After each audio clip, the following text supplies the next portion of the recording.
All right, well, welcome everybody. Thanks for showing up to this super last-minute convo / Q&A thingamajigoo.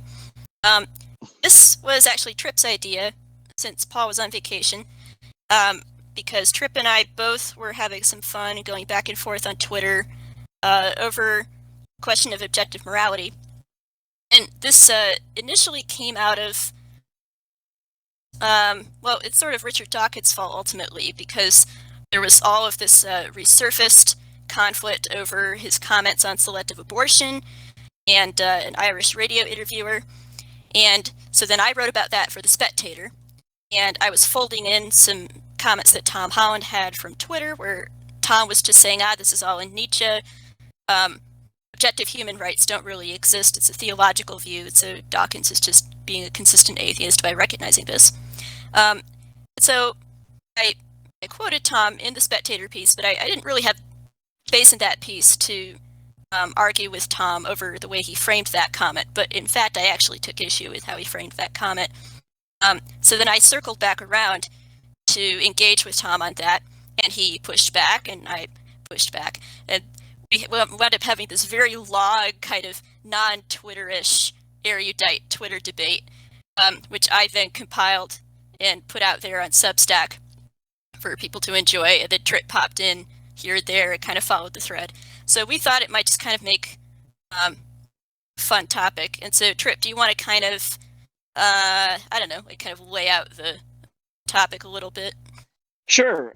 Yeah. So I think that, I, in a way that I kind of agree with Tom and his point about Dawkins, that like universal human rights, if you accept Dawkins' presuppositions, don't actually exist.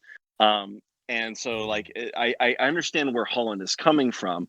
I think that what's interesting is that Holland kind of adopts like a more like sociological view of morality, that like he's just observing as a historian, like, well, this culture thinks that this was right and another culture thinks that this was right and that kind of stuff. And so in some sense, like our morality is constructed, and all Dawkins is doing is being kind of consistent with that this is construction and not and any objection to what Dawkins is saying is really a Christian point of view.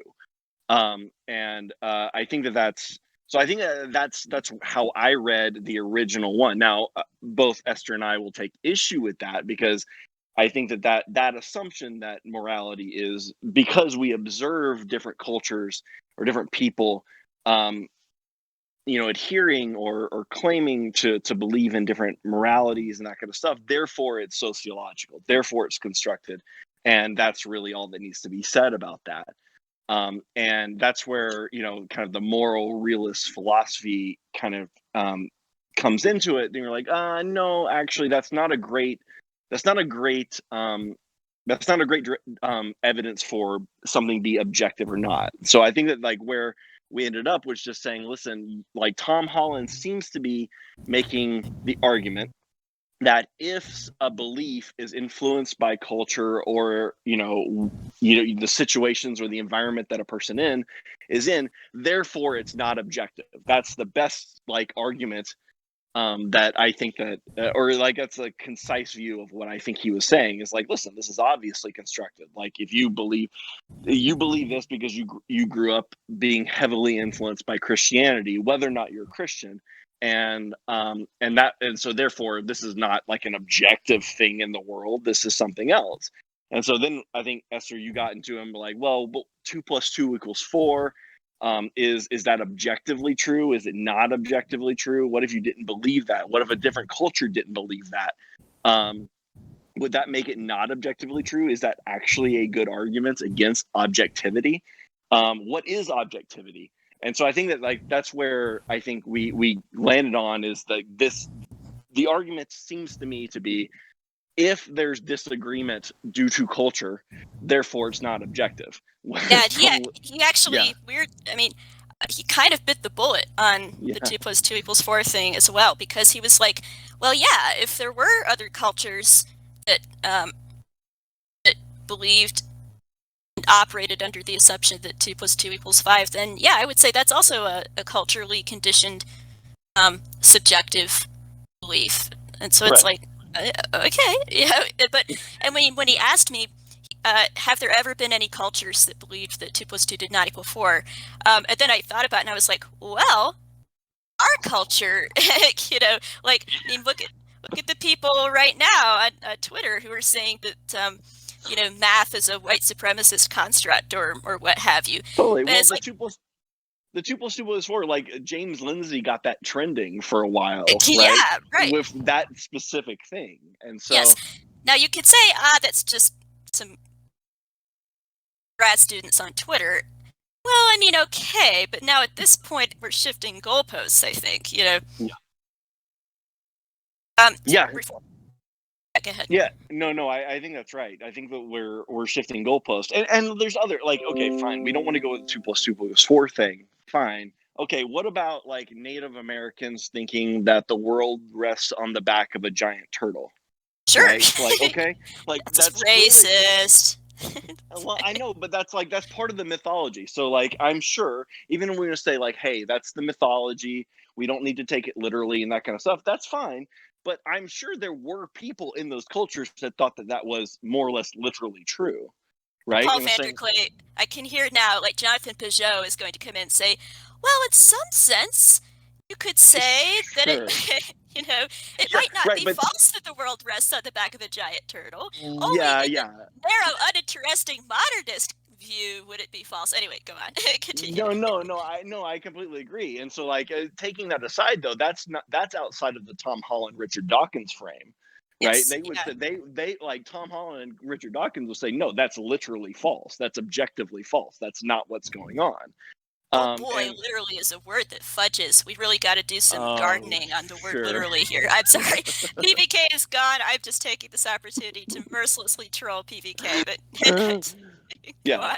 but like, that's outside of the Richard Dawkins Tom Holland frame. They don't talk about mythology and symbolism the way the Pajot does. So like, like they would say actually that's objectively false, and I would say, well, but it was a culturally conditioned belief. How could you say it's objectively false? Like the argument just fails on its face, because there's all kinds of culturally conditioned beliefs that we would say still have an objective truth or falsity to them. Right, and in Um, fact, I was going to say this. Somebody who left a comment directly on my Substack kind of prompted me to pull this out explicitly. But if anything, we should expect variety and divergence in how people adhere or don't adhere to the moral code, given how personally demanding it is, and right. that it requires a self-sacrifice, a self-denial. It requires counterintuitive, placing of others' interests above one's own, etc., etc. So, there would be something strange if we didn't observe people regularly violating that, right? Sure. And No, so, yeah. yeah, There's a motivation to deny it, right? Like there's, in the same way that like there's a motivation to go into court and to deny that you're guilty of violating a law. The objective nature of like whether or not you actually did commit a crime aside, you have a motivated reason to argue why technically you may or may not have, right? And so right, that's right, like, yes, it's motivated reasoning. So like the fact that there's dispute about this shouldn't really surprise us, and it certainly isn't evidence against objectivity. And that's where I yeah, wanted to push. That's where I wanted to push back. They're like, listen, like a good way of saying whether or not something is right or wrong, whether or not something is objective or subjective, is does the truth of the statement change based on who's uttering it? And so you pointed out in the Substack or in the Twitter, like I think either there or other places you use the example, like, okay, well, lighting toddlers on fire for spectator sport, right? Like lighting a yeah, baby on fire for spectator sport. Like, does the truth or falsity of saying that is immoral, does that change based on who's uttering it? exactly, Um, yeah, and if it doesn't, and we say no, that's wrong. All cultures always. Then it's then we're making an objective claim, and that's where I think that we've gotten out of it, and we're saying, well, by moral or immoral, like Tom Holland's almost doing like a sociological study of what did they consider moral and immoral, and we can say like, yes, like whether or not your culture consider something moral or immoral, obviously that's culturally dependent, but whether or not something is moral or immoral is a very different kind of claim. And that's actually what we all do, right? That's what we argue about. That's why we can say, like, hey, our culture is wrong on this, right? Like that's the whole point. That's why Bonhoeffer in Nazi Germany can say, like, this is wrong what's going on. Is because he's making a universal objective claim. He's not making a culturally dependent claim, or else we would have to say Bonhoeffer was wrong, right? We would have to say that. And I don't think any of us would. I don't think Tom Holland would. And that's my problem with it, is that, like, I don't even think we're being consistent. Yeah, we actually got into Nazis specifically because I asked him, okay, so give me an example of a claim that you would regard as objective. And he said, well, okay, I would say it's objectively true that when people don't eat, they starve. So that's an example of an objective truth for me, just like a pure empirical observation about nature, which I think gets into a deeper problem here. And it's interesting because now I'm thinking about the Stephen Fry, Jordan Peterson conversation, where Fry was like, I'm an empiricist, and then PBK was rightly saying, oops, you did a rationalism again. You did a rationalist again, and again, and you're doing a rationalism. Right. So that's a big, broader problem, I think, and I see this in some of the language that Peterson uses as well. And in my Substack, I brought out this little clip from Maps of Meaning, where when he says objective, it really seems like he's making it synonymous with scientific or empirical. And it's just like, no, I don't think so. But to get back to what Holland did the Nazis, he was saying, okay, so then as an example of subjective truth, both the claim it's right to expose infants to die and the claim that it's wrong, these are both subjective things. And I asked, so do you extend that also to Jewish genocide? And he said absolutely. And then he linked me to this piece where he developed the thesis that he's mentioned in interviews, where once we killed God, Hitler and the Nazis became the sort of the gold standard, if you will, for absolute evil. And so I'm like, well, okay. I mean, I think there's something actually kind of profound in that thesis, but it's a non sequitur to jump from there to killing all the Jews as a subjective. It's not objectively wrong. And he told me, well, I mean, you're saying that because your parents are Christians, but if you had been a Nazi, you might not think the same. And I'm like, yeah, I mean, there were Nazis who in our timeline didn't think the same. But to me, this sounds like it's a little bit similar to when atheists will try as kind of a gotcha to say, well, you know, if you had grown up in a Muslim country, you wouldn't be a Christian. And I'm like, yes, so what's the argument there? You know? So yeah. Well, if you wouldn't have grown up in the West in the time that you did, you wouldn't believe the things that you did either, right? Like, so like it's like you wouldn't have been an atheist if you were born 3,000 years ago. And yeah, exactly. Turn it right so back like on them. yeah, so like like the whole argument of there, because there's disagreement, therefore it's subjective, or therefore like we can dismiss your belief. Like, well, everyone can play that game if that's a valid argument, but I just deny that that's a valid argument. Like that it's a non sequitur of the first order. Like we can all play that. There's reasons you think the way that you do. You didn't just come up with it. So exactly. Ginger Bill points out the interesting thing is that most of the actual empiricists were also a kind of moral intuitionist, such as Hume and Smith with their moral sentimentalism. Yeah, and actually Jonathan Haidt develops that in The Righteous Mind. I don't know if everyone here recalls that, but I found that really interesting actually, because I hadn't made a study. I'm more familiar with Hume's other work. I hadn't looked into his stuff on morality that deeply, but I actually found myself sort of liking some things that Hume said. So Tripp, I don't know if you want to jump in there.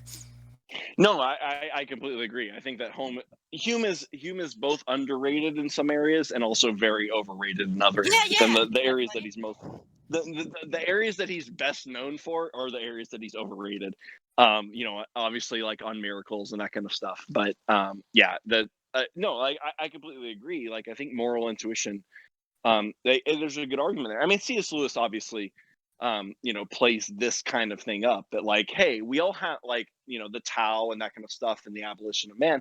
Like he plays up this idea that it's kind of, and it matches well with natural law, this idea that we're born, and Paul talks about this also a lot in Romans, the idea that we're born in some sense with like seeing the truth of these things. And actually, like, Plato kind of plays on this too, like exiting the cave and seeing the good.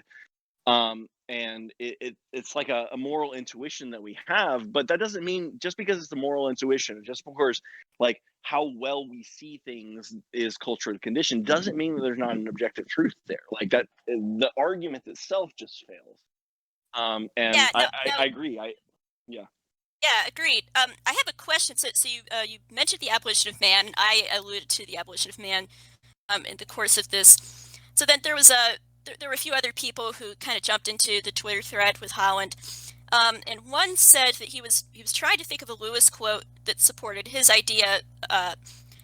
Our intuitions are unreliable, but he couldn't place it. And so then another friend went and pulled the quote out, and I read it, and I don't think it actually contradicts anything that I was saying, but let me just go ahead and read it out, and then we can discuss. So it's from pages 48 to 49, Abolition of Man.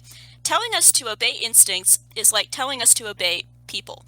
People say different things, so do instincts. Our instincts are at war. If it is held that the instinct for preserving the species should always be obeyed at the expense of other instincts, whence do we derive this rule of precedence? To listen to that instinct speaking in its own cause and deciding in its own favor would be rather simple-minded. Each instinct, if you listen to it, will claim to be gratified at the expense of all the rest.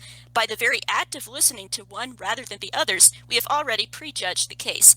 If we did not bring to the examination of our instincts a knowledge of their comparative dignity, we could never learn it from them. And that knowledge cannot itself be instinctive. The judge cannot itself be one of the parties judged. Or, if he is, the decision is worthless, and there is no ground for placing the preservation of the species above self-preservation or sexual appetite.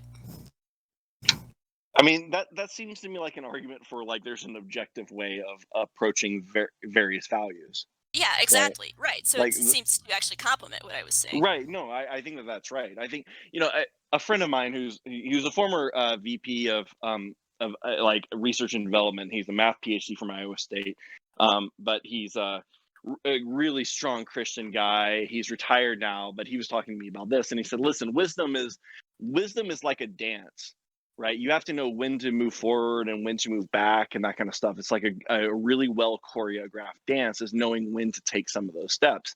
And he's like, in morality, like wisdom in terms of morality is like that, in terms of like you have various values, like I preservation of the species, preservation of my family, like various things that compete with one another, and wisdom is knowing which one takes precedence over the other. But that's still an objective claim that there should be a precedence. And that's, I think, Lewis's point, is that there should be a precedence, and there's a right way of doing it and a wrong way of doing it. I think that's an argument for objectivity, not an argument for subjectivity. Right, and I want to bring in the example I specifically gave because that arose out of a different subthread that sprouted later, where I think this is a really strong argument against Tom's whole cultural conditioning frame. I said, look, a little child has to be trained or conditioned to accept the morality of abortion, not the other way around. Because a child's initial instinct, and I mean, you'll find this if you present the idea of abortion to a 4-year-old or whatever, the child is like, what? Like, he's shocked. Like, no, that's a baby in mommy's tummy. That would be wrong, And then it's only after they've gone and taken a bunch of ethics classes or whatever that they're like, oh, yes, for the greater good, something, right? And yet we have normalized abortion in our culture. And so you can't say that the child is being culturally conditioned to instinctively want to protect the unborn life in the womb. If anything, his first instinct is countercultural, which seems to indicate that he's accessing something that is true outside of culture. Yeah, no, I think that's a good point. And it reminds me of a lot of people have made this point. Peterson has made this point a lot, that, in order to justify genocide, often they start to describe the people that they want to kill as subhuman, as pests. right? As, as vermin, as rats, as insects, as something less than, right? And the question is, why would you need to do that? Why would you need to condition people to think of them that way if, like, if you said, well, I mean, morality is just completely like, there's no intuition here, there's nothing else. Why should we need to condition to think of them as rats or vermin or pests? Why couldn't we just say, yeah, they're humans, but it's okay to kill them? Like, why do we need to dehumanize them first? Yes. Yeah, excellent. Yeah, and now that makes me think of this great old unbelievable debate that Peter Hitchens had. I don't remember the name of the guy he was arguing with, but um, it's funny. It's from Justin Brierley's younger days as a radio interviewer, but already he was very suave. And Peter Hitchens just like blew a gasket with this guy who was arguing for abortion, and Hitchens is like, "Here we go. Well, this is how it is. You dehumanize it, then you kill it. That's what killers always do." It's like Justin goes, "Gentlemen, please." But yeah, he's making exactly this point. Yeah, I mean, why would you need to do that if, like, this is all just culturally conditioned? Why would we need to dehumanize first? And I think it was like Lewis would say, like, oh, because we all know that if it's human, then it has value and killing it is wrong. That's a cross-cultural thing. And like we all agree on that. There's an objective truth there. And that's the Tao, that's the way, that's whatever you want to call it. Why would yeah, go ahead.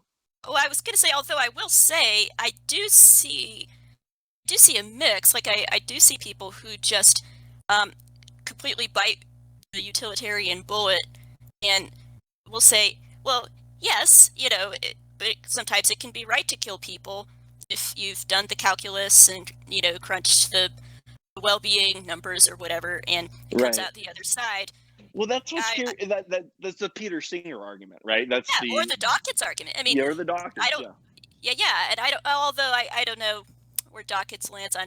Well, Dawkins will do the whole, well, a human doesn't necessarily equal a person, and he'll go down the whole, personhood theory. But I suppose you could say even Peter Singer is doing his own sort of academic version of what you're describing there too, right? Mm-hmm. With the whole linguistic sleight of hand. Well, it may be a human, but is it a person though? So you have to do some kind of a dance like that to to complete the conscience searing, For sure. And well, what's interesting is that Singer would still claim his morality is objective, right? And well, he's a moral Platonist, actually. Yes, right, exactly. Yeah, I mean, suffering is the ultimate evil, and that's like a kind of a universal objective claim that he's making.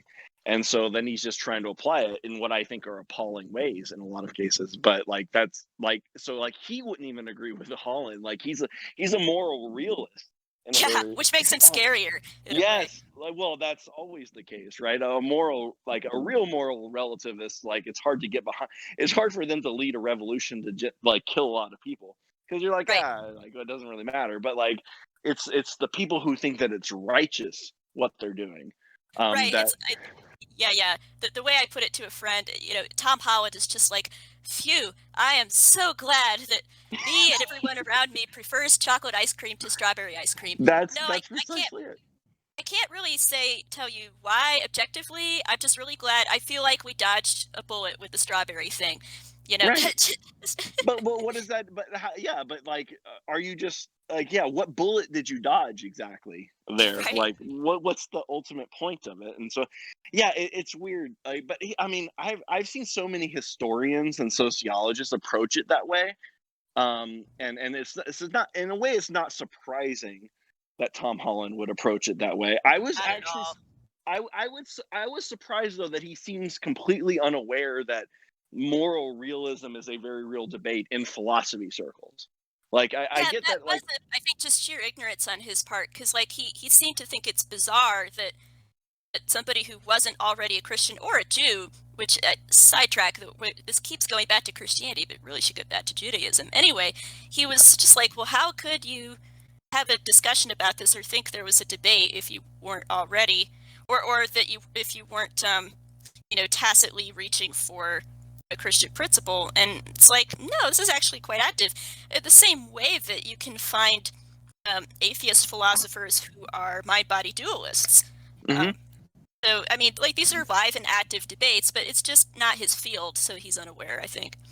No, I get it. I just like with his fascination with ancient Rome, and and even like his knowledge of like the Greek philosophers and that kind of stuff. It was just surprising to me that he thought this was a bizarre thing. I mean, one of the way, like, one of the tweets that he replied to me on was like, I can understand you arguing for this as a Christian, but not as a philosopher. And I was Oh, like, I this saw is. that too. It's I like, was like, what are you? No, like this is not at all like the this is hardly a just Christian perspective. Like, I would argue that it is a very Christian perspective, but it's certainly not just Christians arguing for this. Was right. this Like, when he was bringing up about this is a theology discussion as opposed to a philosophy discussion? Like, I Kind of think I flowed saw from that. that. It kind of flows Okay. from that premise. If you begin by saying it's a theological proposition, which, by the way, I think it's interesting because it seems to me like he bundles a theological proposition with a not objectively true proposition, yes, yeah, which he I also does. take issue with. Yeah. Well, Ginger, that was go ahead. that's and I mean that was my point to him. I was like, okay, but are we arguing about, like, I'm arguing that Christianity is objectively true, and so if you grant me that it's objectively true, just for the sake of argument, like, what are you talking about? This shouldn't be a philosophy argument. Of course, it should be. Right? If this is true, then it's true all the time, and it's true in every subject. And like, Yes, it's like the Chronicles of Narnia. But if things are yeah, real, yeah. But the thing is, though, I think the question, though, is what has to take epistemic precedence. yeah, So, like a presuppositionalist, um, which maybe we should just kind of gloss what presuppositionalism is in a um, sort of Christian frame. So, Tripp, do you want to do that real quickly? sure. Yeah. So presuppositionalism kind of came from Van Til originally. It's the argument that, like, at the foundation of all of these transcendent truths, so the laws of logic, laws of morality, and that kind of stuff, is the truth of the Christian God. And without the truth of the Christian God as a presupposition, none of these other things that we argue about make sense. The laws of science, order, logic, whatever, none of that makes sense. It relies on this. And so, like, you have to start with that premise to even argue about any of these other things. And so the presuppositionalists would say there's no use in arguing about, like, the cosmological argument or any other argument from desire or anything else like that, because really you're granting the ground to the atheist by even allowing them to have those categories, and really those categories, like, they're depending on the Christian God for those categories in the first place, and you should just be pointing that out and not arguing about these other things. I guess, would you add anything to that? No, that's perfect. I think it's almost, to me, it almost seems like Tom is like reinventing his own kind of secular presuppositionalism. I don't know, you know. So it seems to me Right. like Tom and a Christian presuppositionalist could almost bump fists and agree there. Yeah, right. Yeah, no, I think that they could, and I think that there's an argument there, kind of a la C.S. Lewis. Like, there is a certain sense in which atheists are sawing off the branch upon which they sit, but that's not to say that they're not perceiving things correctly in some cases. And I think that, like, that's where I would differ with the presuppositionalists, and I think that they probably would agree with Tom, but either way, like, it was just like he's saying, well, listen, this is a different category. You can argue this theologically or whatever, but you can't argue for it philosophically. To which I say, like, I don't, like, Plato was essentially arguing for this. Like, moral realism in Plato is as real gets. I don't, like, that's a very strong realism. So, like, and Sure. that certainly didn't depend on Christianity. Yeah. It Now really you didn't. can. It really didn't even depend on Judaism. Like, that was like still a foreign, like, system to him. So Yeah, true. And now you can say, oh, but look at the horrible things that Plato or Aristotle excused. And sure, right, I agree. yeah, Although, and Lewis makes this point in The Abolition of Man, you can say, well, look at the virtuous and maybe even inconveniently virtuous things that were extolled, like filial piety, I think would be a good classic yep, example. Um, Often a very inconvenient thing, but there you see, the story of the Aeneid. You see Aeneas rescuing his father on his shoulders from the burning house, and this is like the archetypal pious son, and that's, you know, an example that's held up to be imitated. And that's not, like you say, it's separate from Judaism, it predates Christianity, but there it is, a recognition that filial piety is a good thing. Yeah, well, and you know, I could if you keep going with the Greek philosophy, you know, I mean, Socrates' debate with Euthyphro like echoes very much of C.S. Lewis's point about like where do these values find their hierarchy in some sense, because that was Euthyphro's problem. Like he was turning in, if I remember correctly, he was turning in his father for killing a slave of his, and so he was saying like this was a just thing to do, and Socrates was like, well, why? Like, what are you talking about? Like, okay, so you know, the justice for the slave outweighs familial piety, and so Euthyphro is like arguing with him about this. Well, I guess is what the gods say, and you're like, well, which gods? And so, in a way, like Socrates is pointing at the kind of same kind of thing that C.S. Lewis was, is that like, where do you find this hierarchy, really? And but and Euthyphro didn't have a great answer to that, but he's in a polytheistic system, so it's not that surprising that he couldn't really answer that question. If you're trying to try it to the gods, and all the gods are different, and they have very Right, different although values. Socrates is a theist, though, right? Or Yeah, I mean, some sort. yeah, of some sort. Yeah, I mean, he, you know, well, we don't really know. All we know, like, it's hard to tease out what Socrates actually thought versus what Plato thought, but for sure, like Plato was, he's much closer to a theist than he is anything, and Socrates is kind of like his mouthpiece in some of these things, but that's the thing, like that was Socrates' point, is like there's a hierarchy here that you're ascribing to, and I want to know what that is, right? How do you know?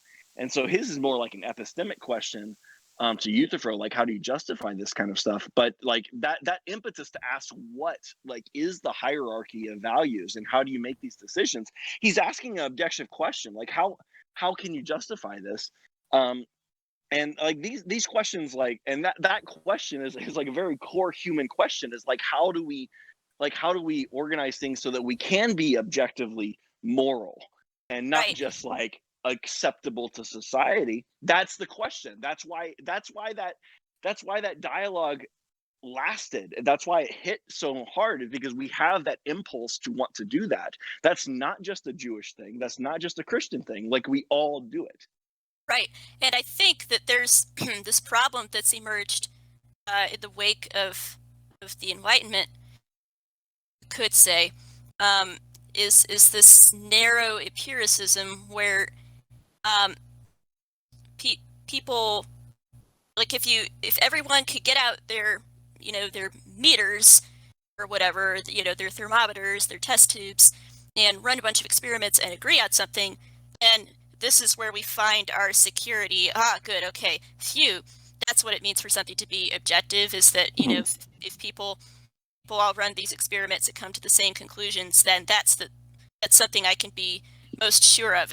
This brings me to the bit where Tom accused me of sophistry, which was a fun bit. So I was suggesting that we actually have more direct access to the moral realm, the realm of moral truth claims, than we have to the realm of material truth claims. Sure. Because I said, Tom, I'm not 100% sure that you exist, no offense, but I am 100% sure that provided you exist, it's intrinsically wrong to kill you. And so then he made a reference to a debate between Samuel Johnson and Bishop Berkeley. Bishop Berkeley was an idealist, and actually C.S. Lewis was an idealist too, but Berkeley believed that the material world was essentially one giant simulation in the mind of God. And Samuel Johnson thought this was ridiculous, and Berkeley said, well, how do you refute this? The story goes, they were taking a walk, and Johnson kicked a stone and said, I refute it thus. So, you know, kicking a stone, see, there you go, Bishop Berkeley, there's your refutation.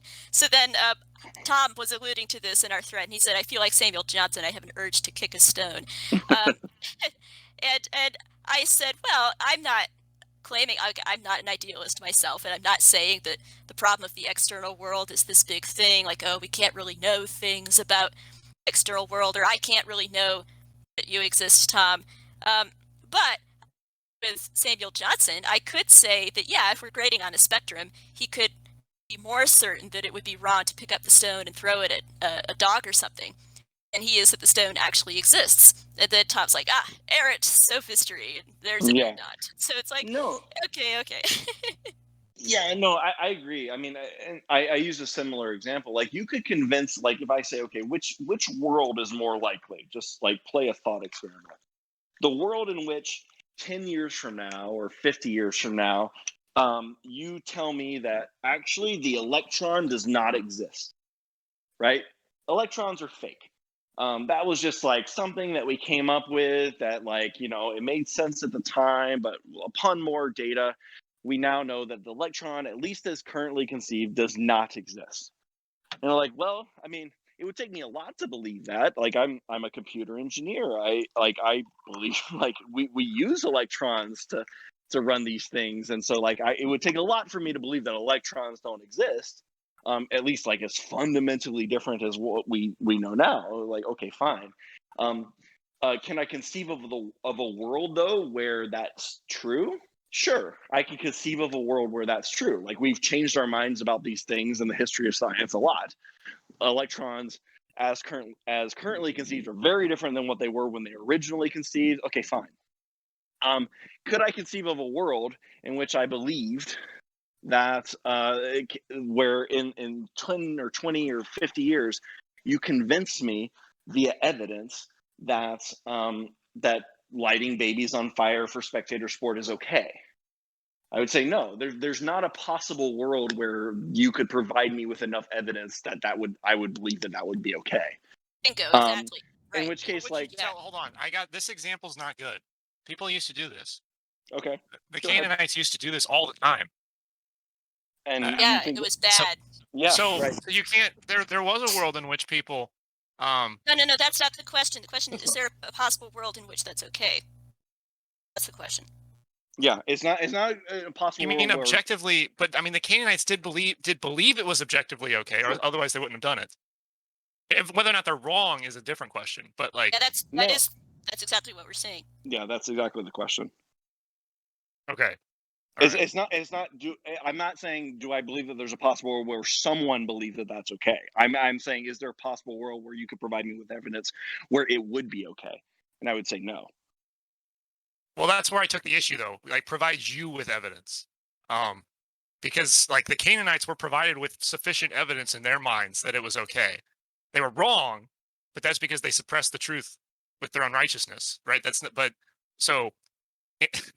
Okay. If you want to add the caveat, so long as I'm not suppressing the truth and unrighteousness, I'm happy. Well, with that. I think that it's well, you guys also were talking about how children inherently know it's wrong to abort other children. I don't think that's true, because everyone suppresses the truth in their unrighteousness. That's a statement from the Bible. So if we're in the Christian frame, and I think this is where you need to give Tom Holland No. Wait, time out. Like, the suppressing the truth and unrighteousness was about a very specific people that God gave over to their consciousnesses. That's to their own like wills and desires. That's not like a universal like. There's some sense in which we all suppress the truth and unrighteousness at some point, but then also Paul says like God has made it plain to them certain other things. And so, like, it's not true that, like, across the board, we've all suppressed the truth on all issues in unrighteousness. I don't think that's a proper reading of Paul. I imagine you're not a Calvinist then. No, I am a Calvinist, but I don't think that's what total depravity means. Well, I'm not a Calvinist. okay, I'll Yeah. lay off. But I think that assuming that children inherently know that that's wrong is not a good example of what you guys are trying to argue for. I think that Tom Holland also has a little bit of. I don't want to steal the floor or anything. I know this is your guys' thing. No, but, go ahead. Yeah. I think that Tom Holland has a point when he says this is a theological discussion, because whether Plato knew it or not, he was assuming objective morality existed, and that's only contingent on the Christian idea of God, whether or not he knows that it's contingent on Yeah, that. right. So that's the presuppositional stance, right? But Tom Yeah. Holland has a point that if you come at philosophy without the idea of a monotheistic God who has the general revelation argument from Romans, that we're basically just flinging ideas around, and we don't know why. No, And I think and this is where there's a difference between epistemology and ontology here. So there's a question of, I'm arguing, Tripp's agreeing, I think, you can have epistemic access to something without accepting the ontological basis for that thing. Yeah. Yeah. And that's where like I both agree and I disagree with the presuppositionalists. I agree with them on the ontological point that you need this in order for the whole system to make sense. I don't agree with them in the sense that saying like people can still have like epistemic access to truth even if they construct a system around it that's completely untrue. And like I would say that that's what Plato was doing. I don't know if you, I mean, that's he's seeing the objective truth, and that's what he's pursuing. Right, and I wouldn't tell the person, like suppose you have a secular pro-lifer, which these people exist, I would not say to a secular pro-lifer, you have no reason whatsoever, you're being totally irrational in it's saying that you believe it's wrong to kill the unborn child. I would say, well, no, you have good reason. You're accessing something true. Your moral sense is telling you that this is false. So there you go. That's a good reason. But now let me suggest that this fits best in a frame with theism at the center of it, that we go from there. But even if you take a step back from abortion, just murder in general, most people think that's wrong. Like most people do. And they're not wrong to think that. Now, are most people Christians? Well, no. Most people are not Christians on earth today. Yet that doesn't mean they're wrong. And like doesn't mean that like, oh, they're just completely like this is a completely unwarranted belief. I don't believe that. I think it is a warranted belief. And it fits best in the Judeo-Christian like Imago Dei, why that's true. And yet I think that they're seeing something like it's the same way, like, okay, how do you make sense of beauty, for instance? Is beauty real? Well, I would say yes, beauty is real. And someone, even though they don't understand where beauty comes from or ontologically, they can't really explain this, they can still see something beautiful and know it's beautiful. And I would say like morality is very similar to that. That actually came up at towards the end of a subthread in the Holland thing because I made that same comparison. I said whether or not somebody appreciates a beautiful painting hanging at the art gallery or a great play or whatever, this doesn't affect the greatness or the beauty of the play. And then Tom said, well, but taste varies according to cultural preference. And I said, yeah, taste does, but quality doesn't. And this is where shout out to, Sevilla and all those people in my Substack. I said, we interrupt this program to bring you breaking news that Robert Piersick just called. He wants his motorcycle back. So, quality. I think this is a sort of a cousin discussion, right? The whole notion of quality, the whole notion of beauty. Is beauty intrinsic? Is it in the eye of the beholder? Right.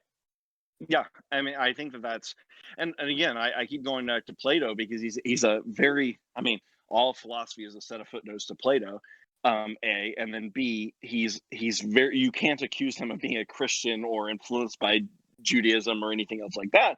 Like the good, the beautiful, these were all like something to be seen in themselves that we all know. And he came up with a complicated system for explaining that, but like that was his point. Is like you exit the cave, you see the good, and it's just immediately, imminently, obviously good, and obviously beautiful. The good, the beautiful, like these are all one thing. And so like that's where like I don't agree that everyone, like when you say like suppress the truth and unrighteousness, but not in every way, and no one does that all the time. Everyone, like generally speaking, like everyone loves their kids. Is that good? Do they say like it? This doesn't have to be taught. And the same thing with like the kids. I agree, Esther. Like most, like kids intrinsically know this, and they intrinsically know also that like death is bad. It's sad. Like forget abortion. Just death, period. Like, my kids I have a 5-year-old and a 3-year-old, they come across a dead animal or something like that. Like, it's a sad event. You can see it on their faces. I never taught them that, even like a rat or something like that is dead, but they see it and they see that something's wrong, right? They see that there's something sad about this. I didn't teach them that. Like theologically, that was in them from the like very beginning. I have actually a different quote from Lewis that's relevant here. This comes from his letters. So it's in the middle of kind of a discussion of Euthyphro and goodness of God, and hard passages in the Old Testament. And so, if you'll indulge, can I read a couple paragraphs here? Yep. Okay, Go so ahead. Lewis says, the ultimate question is whether the doctrine of the goodness of God or that of the inerrancy of scriptures is to prevail when they conflict. I think the doctrine of the goodness of God is the more certain of the two. Indeed, only that doctrine renders this worship of him obligatory or even permissible. To this, some will reply, but we are fallen and don't recognize good when we see it. But God himself does not say that we are as fallen as all that. He constantly, in scripture, appeals to our conscience. Why do ye not of yourselves judge what is right? What fault hath my people found in me? And so on. Socrates' answer to Euthyphro is used in Christian form by Hooker. Things are not good because God commands them. God commands certain things because he sees them to be good. In other words, the divine will is the obedient servant to the divine reason. The opposite view, Occam's, Paley's, leads to an absurdity. If good means what God wills, then to say God is good can mean only God wills what he wills, which is equally true of you or me or Judas or Satan. So, I mean, of course, that opens about 5 different cans of worms, but sort of has bearing on this, I think.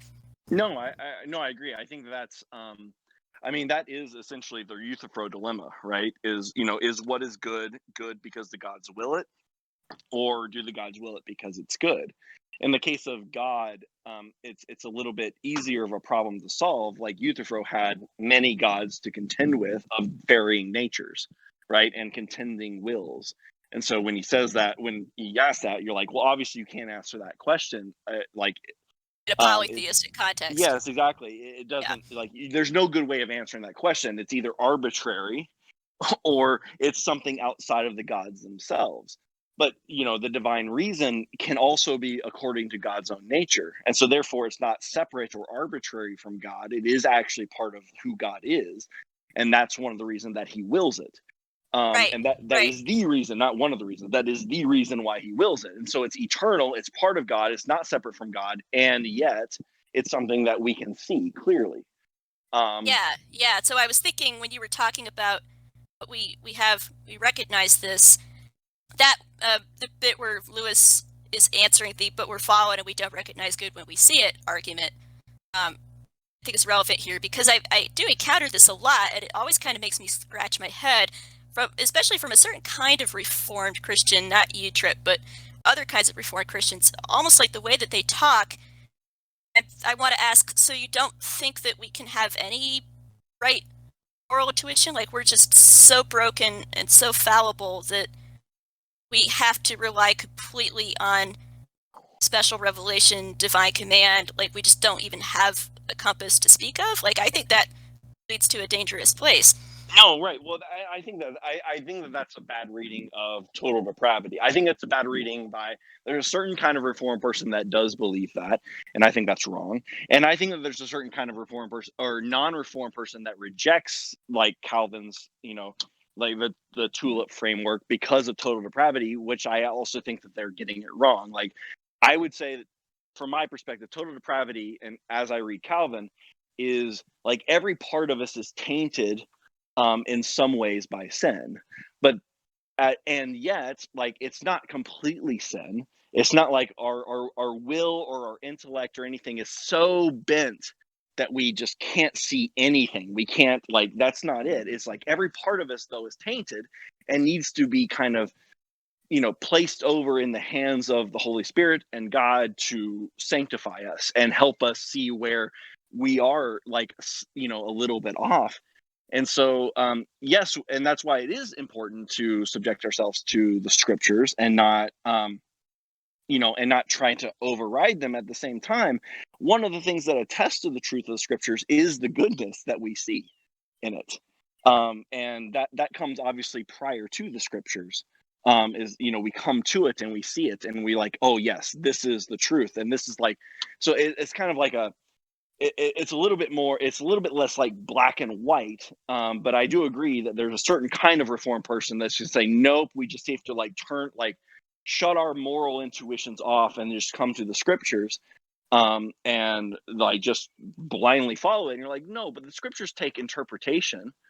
And I mean, Yeah, you see, exactly. Yes. like Right. the you have Proverbs. One proverb says like, answer not a fool according to his folly, and the next one says answer a fool according to his folly.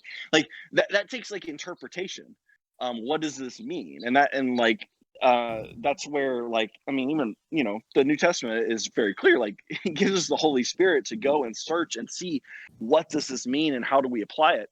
And yeah, I don't agree with like the hard, like, really, I would say callous reformed perspective on this, where there's no problem with the Canaanite slaughters and that kind of stuff.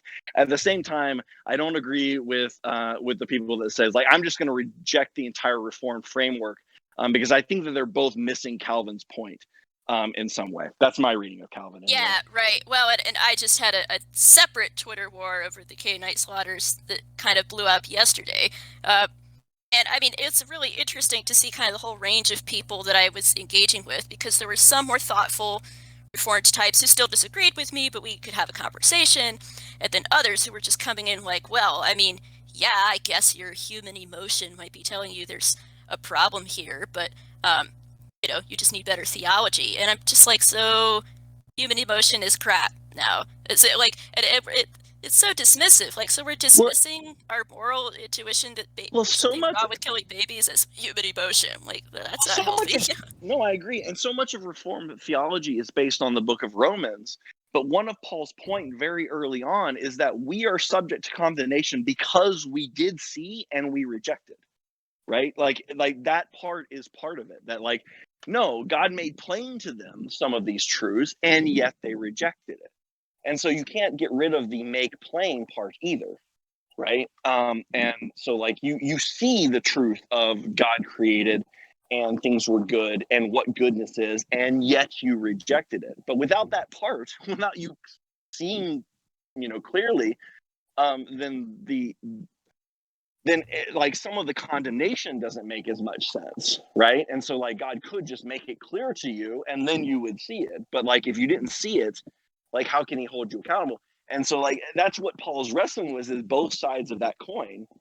And I think that, like, sometimes us Reformed types, and I'll include myself in that, we dismiss that you're coming to this with like an actual good moral intuition, mostly, like a slightly distorted, not full picture, not a God's eye view of things, but you are coming to it with some truth, and that can't just be dismissed.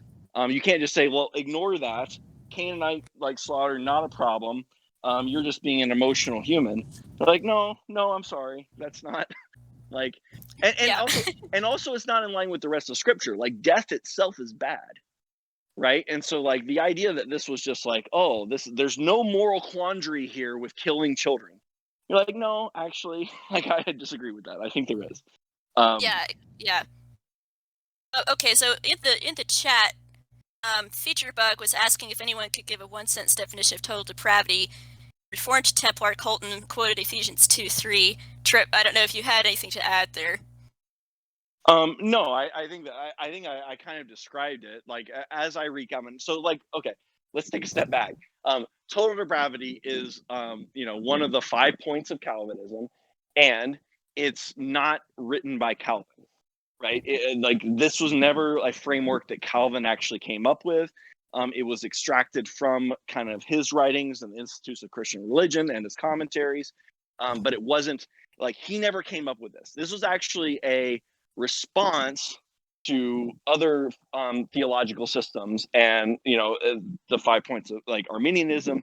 And so, like, so you have to read them in juxtaposition to what those doctrines were saying. So basically, total depravity was a response to the idea that we're good and then we fall, and in some sense that we're perfect and we can be made perfect again through our own will by seeking God.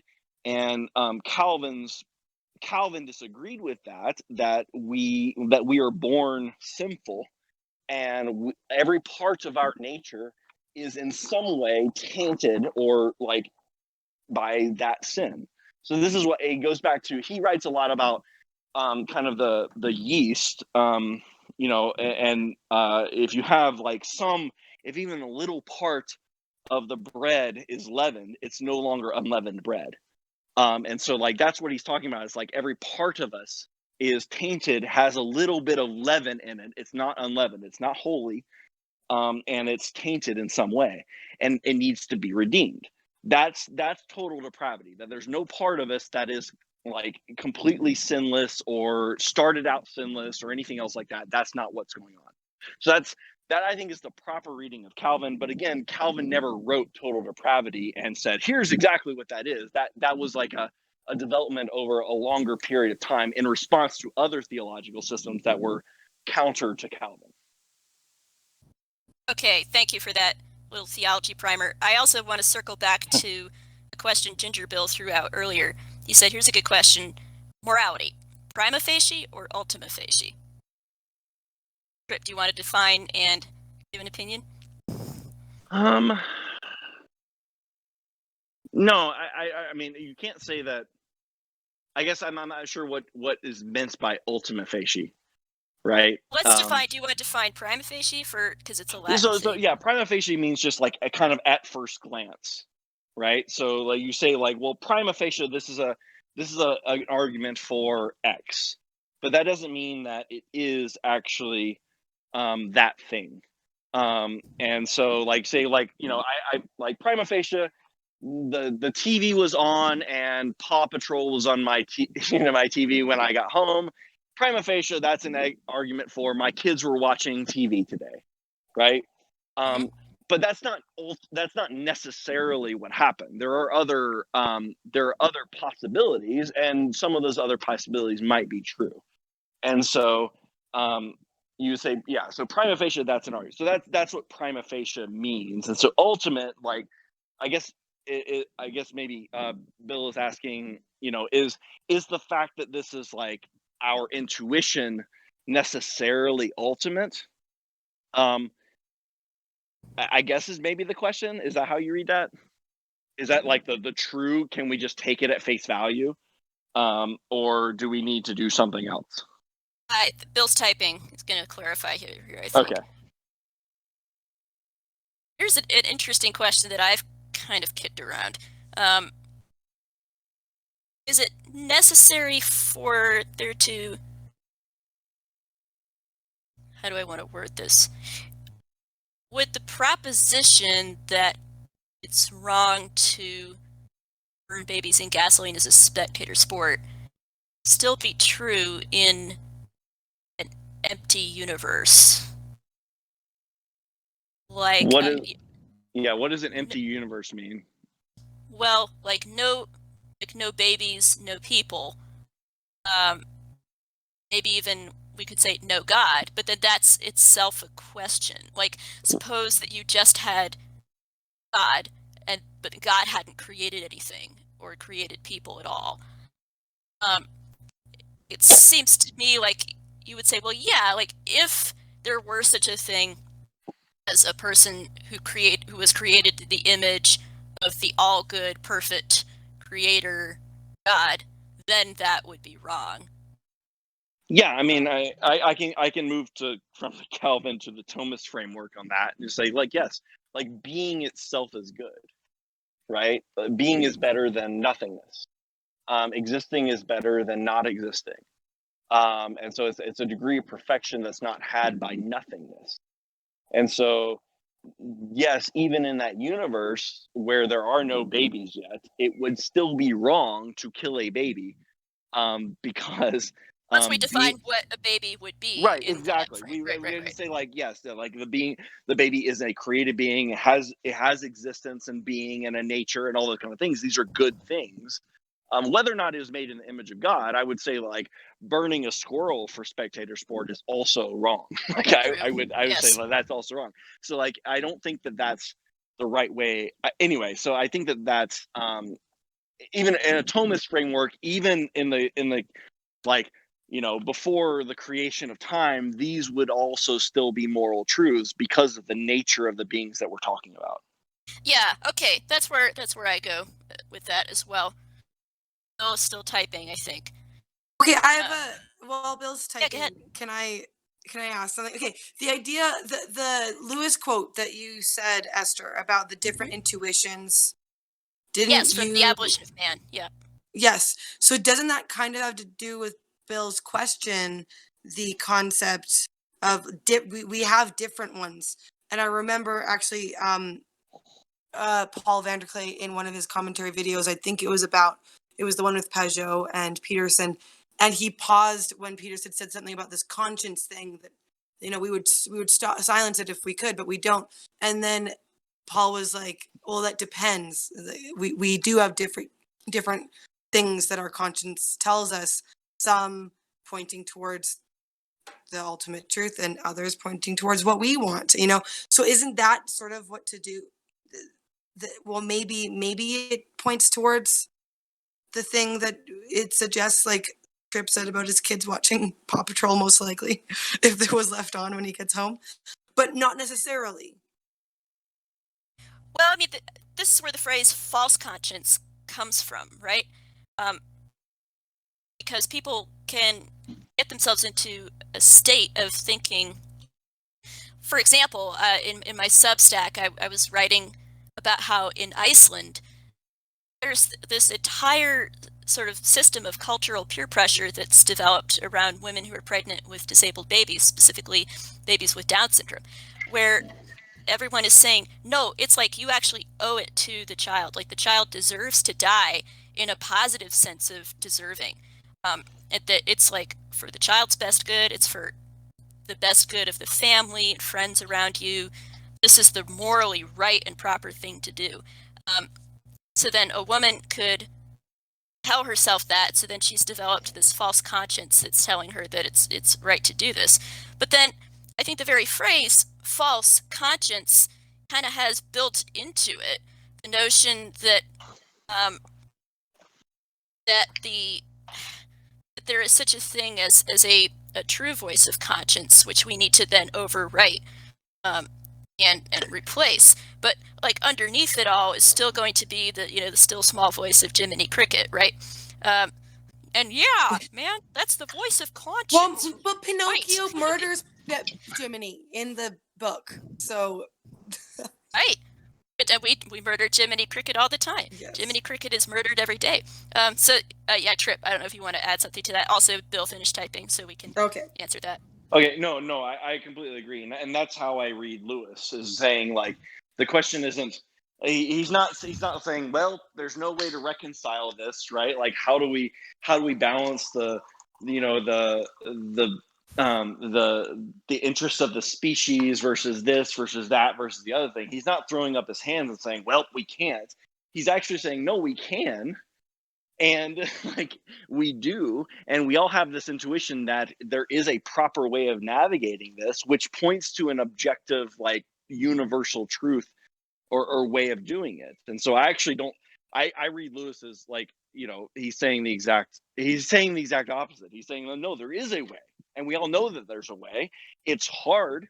It's not obvious sometimes, but there is a way, and we all have this intuition that there is. Okay. Can we call that the spirit of the law? Anyways, okay, you guys can move on. Sure. Yep. Okay, so what did Ginger Bill say? Let's see. It's regarding two different aspects regarding prima facie. The first is what Tripp explains, but the second is all things equal, or ceteris paribus. And in that case, things could be completely true given all things equal, but there are cases when a moral rule is false if the conditions are different, which means there are circumstances which certain rules can be violated. Okay, so this is where we get into the question of something that's intrinsically wrong and something that's contingently wrong, right? So I would maintain certain things are intrinsically wrong, meaning that there is no utilitarian scenario that you could drum up in a college ethics classroom that would render that thing right. It just is wrong all the time, everywhere, in all cases. So I mean, I guess there's one obvious example. No, sorry. Just to clarify, Bill is saying I'm not making a utilitarian argument. I'm not saying you were, Bill. I was just saying that this is where it gets into the distinction between the two different kinds of things. Sorry, Tripp, go on. No, I was saying like this gets back to a really interesting argument that's like heavy in theological circles, and actually I would argue like Peterson kind of like he also like approaches is the highest good always telling the truth? And like is that like so like there's branches of like Christian ethics especially that says like lying is always wrong. And yet then you have like, you know, kind of the prostitute in the Old Testament that hid the Israelites' spies. And she wasn't spoken of negatively for that particular act. And so like, is lying contingently wrong or is it intrinsically wrong? And you know, a lot of Christian ethics are like, yeah, she did the wrong thing. But the Bible doesn't speak of it that way. And so I think that's yeah, that's I wanted to I was curious what your answer to that, Esther, was. Like, do you think that it's wrong? Like, if the Nazis showed up and you know Anne Frank was in your basement, are you lying to them? Is that right or is that wrong, or like how do you think of it? Yeah, good question. I think I sort of tend to the view that it can be okay to lie in that circumstance. Yeah, you know, maybe that's a bit of a normie view. I don't know. Yeah, I guess my thing is that I'm not so sure that like, you know, I'm not so sure that I think that being and like living and life is actually the ontologically prior good to even like access to truth. And so in the case that they're in conflict, for instance, like someone's going to die as a result of telling the truth, I think that like ontologically life is the prior. And so that's the way that I, as a Thomist, that's kind of the way that I make sense of like the fact that I think that like Rahab did the right thing in lying to them. But it's a big debate in Christian ethics circles, and I often get myself like, and I'm often arguing with these people because they seem to think that she did something wrong, and I'm like, okay, but then you bring up the obvious Nazi examples, and they're like, well, you know, and then they start hemming and hawing, and I'm like, well, maybe I would do it and then just hope for a miracle. I was like, I don't know, is that the right thing to do? I don't know.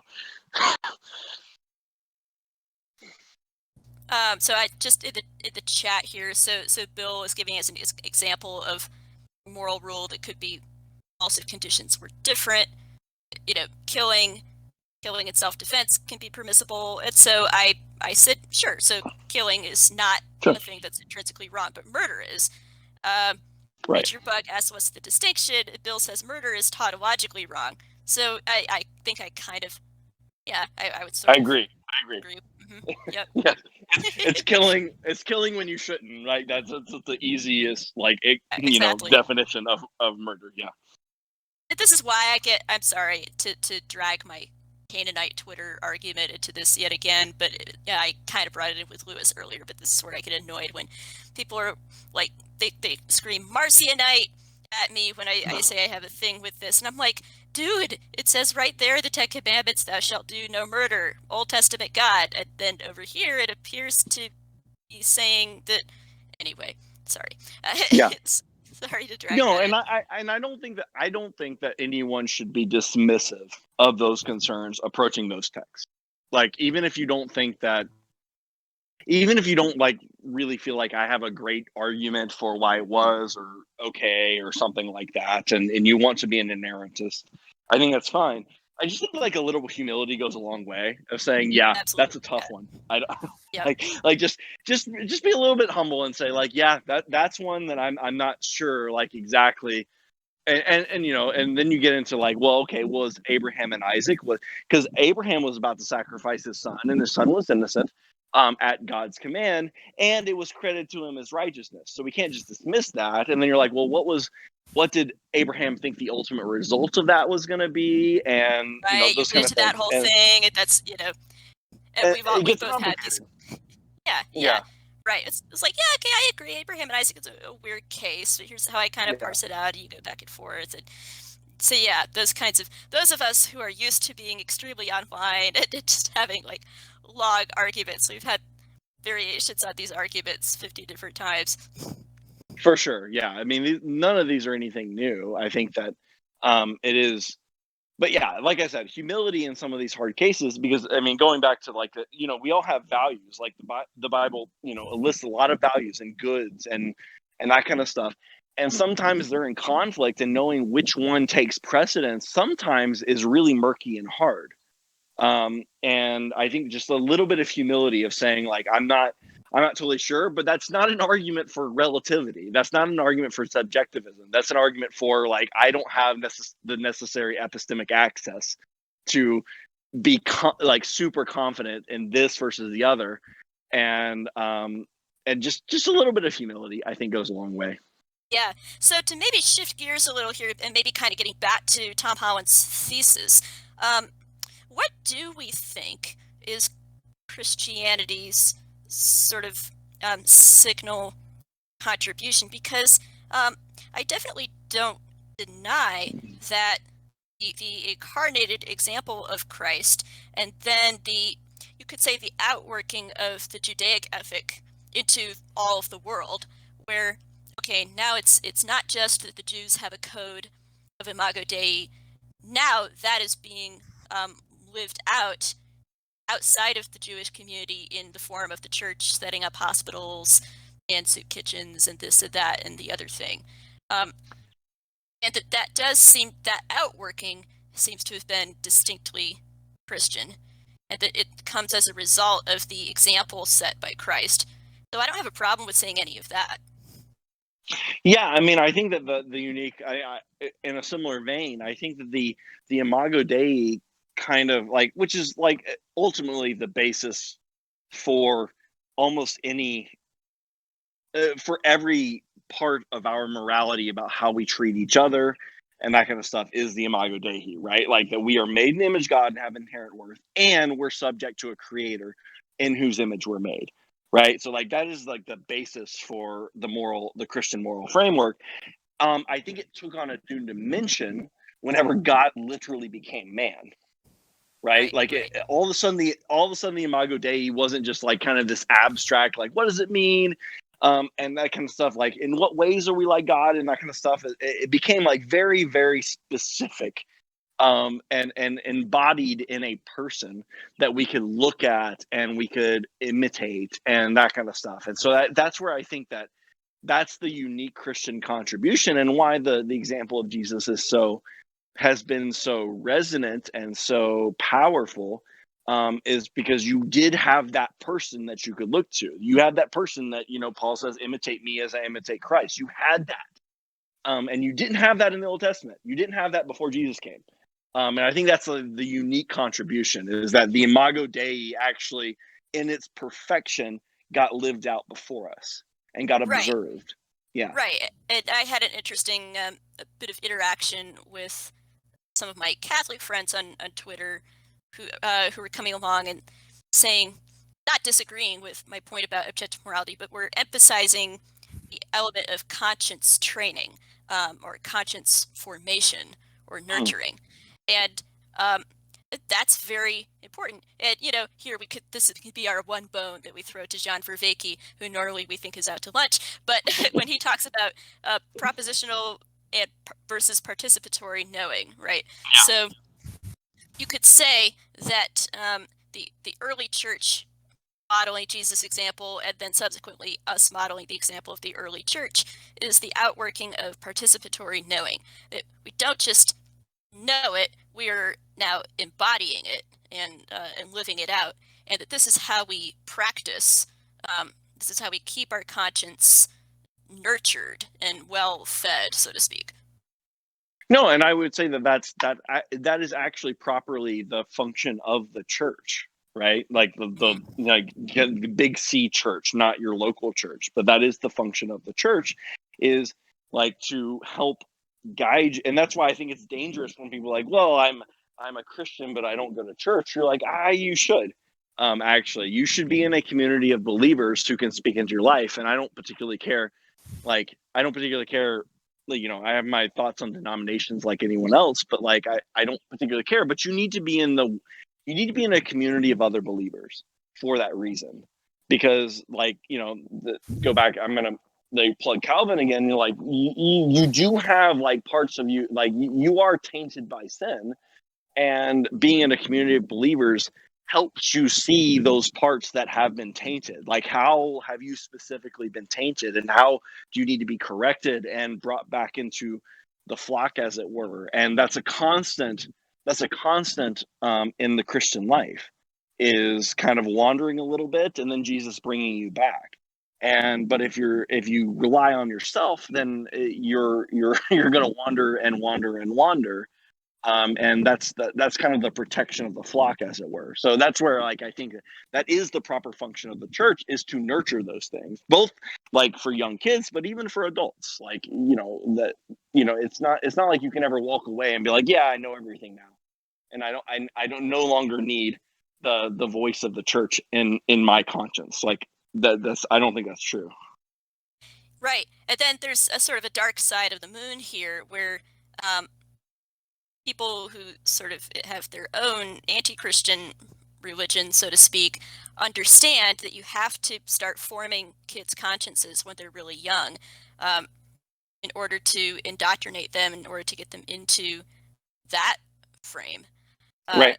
So yeah, homeschooling. No, I mean, yeah. Well, that goes back to what we were saying earlier, is that some of these things are actually so depraved that they have to be taught. Yeah. And they're not just like natural instincts. Like my son hitting my other son is not that's a natural instinct that, like, no one needs to teach them. Like, whatever. Like, he got mad, he took his toy, he hit him. But, like, some things are actually unnatural, and they are actually depraved, and they need to be taught in order to be accepted. And yeah, I'm not homeschooling my kids. I'm sending my kids to a Christian school, but I completely agree. Like, you should be very little concerned. platoons, Benedict adoption, Yeah. something. Yeah, exactly. Right. And what you just said there is important too, because I certainly, when I use the intuition pump of child whose first instinct is to think that abortion is horrible, I didn't use that to imply that a child's every first natural instinct is pure and angelic and good, because, as you pointed out with your son hitting your other son, this is not true. However, I don't think that means that children are incapable of perceiving the good. No, I all I have to do is interrogate my son after he's done that, and Exactly. he knows that he's done something wrong. Mm-hmm. And here's the thing. The other thing is that, like, the emotion of, like, anger, like, maybe my 3-year-old did something that he shouldn't have done, right? Like, that anger is in some sense justified in my son. It wasn't that. It was I'm going to make you, like, suffer as I have suffered, which is a very natural human thing. And that is something that's, like, kind of endemic to, I think, like, that's part of, like, the tainting and the fall and the original sin, is like our desire to extract like, I won't say justice, but it's revenge, right, on Yeah. things that are bad. And so, like, that's very natural. And so, like, my kid doesn't need to be taught that, right? That's what Lewis is getting at when he talks about the instinct to war, right? Right. Liam has an instinct to war against his brother. Yes, yeah, totally, and vice versa. Yeah, Teddy wars against Liam probably more, so he's just smaller.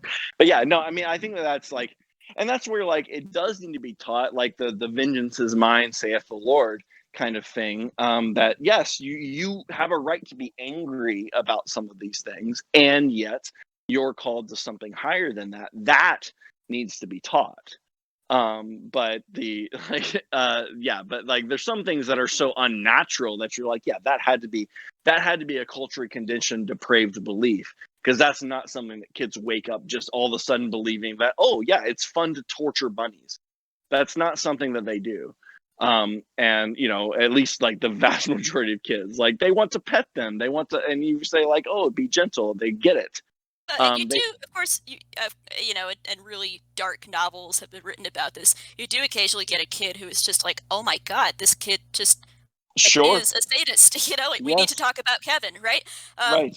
And so, but then we say, okay, then this child is distorted. Like, there's Right. something perverted here, maybe even, like, perverted at a deeper level than just having a sin nature, Right. No, And I mean, yeah. No, I think that's right. I think that, like, we are all born with different levels of I don't want to say depravity, like we're all sinners, but like there's certainly some kids that you and people that you see that like this seems like more innate than learned, and I don't want to deny that. Like, yeah, there's some people that have gone there, and I don't know, you know, but it, but again, and it's not an argument against our moral intuitions, like in any sense. Like there are kids that believe a lot of things. There are kids that are like yeah, there are kids that are bent in various ways in terms of a lot of things and a lot of beliefs and a lot of actions, and some of them are moral, and like we just have to deal with it as they come. It's part of the nature of being in a fallen world. Can I perhaps put forth an idea that might be Sure. helpful to this discussion, because there's a tension, and I talked earlier, and I wanted to say the opposite of what Esther said. Esther said, I wasn't trying to say children are angelic. I wasn't trying to say children are as bad as they can possibly be either. I think that's pretty obvious. And so Sproul has a take on this, or Sproul, sorry, it's kind of said that strange. He has a take on this that I think is a better frame of total depravity for the masses, because that's so misconstrued. I'm sure you believe that too, Tripp. Yep. He calls it radical corruption, and it's what Tripp was getting at. But every single part of your nature is tainted by sin, which is ultimately why the Calvinist concludes that you can't come to God except through a change of your nature. But that aside, it helps in this moral intuition discussion, because we're stuck with two kind of opposing ideas. One of them that is talked about a lot right now, that's being talked about a lot right now, is that we have a moral intuition for the good. But then the problem is, it's clearly evident that our moral intuitions are not always right. And actually, a lot of the times they're wrong. Vengeance is one of those. Revenge is specifically one that everyone seems to have. Everyone seems to have this idea that we want to take the idea of justice, which is good, and then twist it for evil and get vengeance, right? And so I think that the idea of radical corruption in this conversation, the idea that we have moral intuitions, but every single moral intuition is tainted by sin, is a really good frame, because it means that we can perceive the good, but we don't perceive it correctly 100%. And the only way we can get close is through sanctification in the image of Jesus Christ. Yeah, I mean, I think that I would make another analogy. So like we all have an intuition that we need to eat also. We all need to, like, that's an appetite that we have, and we all get that. And so we're hungry, and we can taste good food from bad food, and like we avoid bitter foods because they're typically poisonous. And so like we have this moral intuition. I don't want to say moral intuition, but we have this intuition about eating that is mostly right. That's mostly right. We need to eat. We need to regularly. We need certain kinds of food and that kind of stuff. And certain kinds are not good for us. Like we see rotten food. Yeah, we're not interested in that. Okay, great. And yet we eat too much of this thing. Maybe we drink too much alcohol. Maybe we do this and that kind of thing. In that way, like my appetite even is tainted by sin. And so that's where I would say our moral intuition is like that. Like it's not like it's directionally right, but it's also tainted in some way. And so that's my analogy. I was curious what you think about that. Yeah, I'm not a Calvinist. It's so right. Yeah, I know. What's the roses? I don't remember. Somebody tried to come up with some clever. We have a flower too, But I don't think I agree that there's nothing good that we're able to ascertain with 100% clarity or 100% certainty. Well, I think the Calvinist argument, just to be clear, is not that you can't say a proposition with 100% certainty and clarity. That is true. I don't think that's. Yeah. Go ahead. Okay. What is he saying? I think he's saying something a little bit more subtle. That I like, can, okay, I can try and clarify if you'd like. go ahead. To clarify. Yeah, go ahead. It's not that we can't figure out pretty easily. Like let's just say we can figure out pretty easily that murder is wrong. Let's just say that that's true. And Mhm. okay, we'll agree on that. But the motivation, see, Christianity is so concerned with motivation. It's so concerned with what is your root reason why. Well, just even if it's just one teeny tiny percentile of your motivation is out of pride, selfishness, love of the flesh, worldliness, it's tainted. That notion, perhaps 1% of the notion that murder is wrong is because I don't want someone else to murder me, right? It has nothing to do with God's rule. It has something, a little bit to do. I don't want to say nothing, but that part has nothing to do with God's rule. It has to do with my own self-interest. And you see this play out all the time with more difficult issues that aren't as easy as murder, like something like, justice for theft, or something like that, where you say, okay, well, he stole from me, so he deserves to get this. It's like, well, how do you know that? And it's like, what's your motivation behind that? It's like, sure, we know theft is wrong, but there's a distinction between this is good and the reason why I think it's good, or the reason why I'm doing it. And that would be the Calvinist distinction. It's not that Calvin made a distinction between civic righteousness and divine righteousness. And as Paul said, there is nothing, absolutely nothing, not a single thing that we do that is 100% divinely righteous. But we can perform acts that are pleasing to God. And that's so there's a subtle distinction there. But my motivation for performing that act is in some way always out of some self-righteousness. And Yeah, you can't avoid it. Yeah, and Esther, that's why, in Genesis, whenever that's how the Calvinists make sense of the verse in Genesis that says like they did all evil all the time. And that's how that's made that's made sense of. It's not that literally everything that they did was evil or anything else like that. It was just that like they were they were covered in sin. Their motivations were, even for the good things, were bad and that kind of stuff. That's how the Calvinists make sense of it. So it's not like I can make a proposition, a logical proposition that is true and certain and good, and yet me as an embodied being trying to act that out, it's still tainted by sin in some way, because I'm not doing it because I recognize you as an image bearer. I might be doing it for other reasons, because I want social status and various things like that. So I think that's where like I think that like Calvinists and non-Calvinists get like their wires crossed, because it's more subtle and more about motivation and intent. And this goes back to kind of what you were saying about Abraham. Like the intent is very important. Yeah, okay. Yeah.